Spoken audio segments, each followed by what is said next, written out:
Blackstone Publishing presents A Native's Return, 1945 to 1988, by William L. Shirer. This book is read by Grover Gardner. Preface. This is the third and last volume recounting one man's journey through the 20th century, a time that saw more changes on the planet than in the previous 1900 years. It saw more violence, too, more bloodshed, bigger, more devastating wars. There were, to be sure, periods of peace and growing prosperity for many, especially in the USA. Science and invention exploded, utterly transforming the way we lived and altering our conception of our origins and our place in the universe.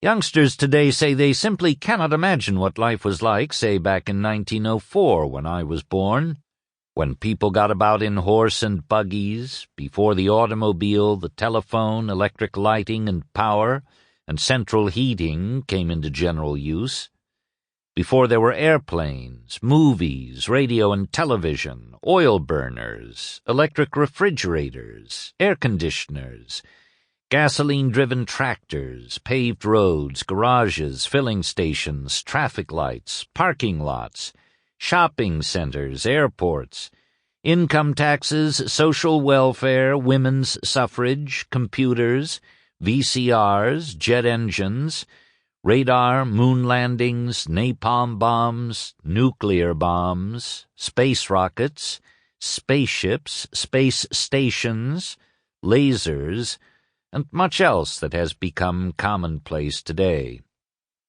My father, who had a college and law school education and was a liberal, tolerant man, not an old fogey at all and only 42 when he died, thought motor cars, of which there were only a few thousand in the whole land, were a menace, and should be barred from the city streets and the country roads because they endangered pedestrians and frightened horses.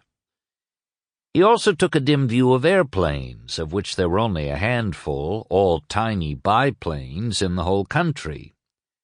The idea of travel by air, especially across continents and oceans at close to the speed of sound or beyond it, he would have dismissed as a pipe dream.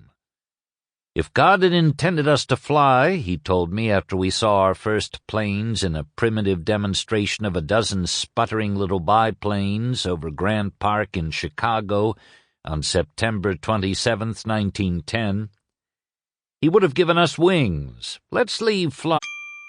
Sample complete. Ready to continue?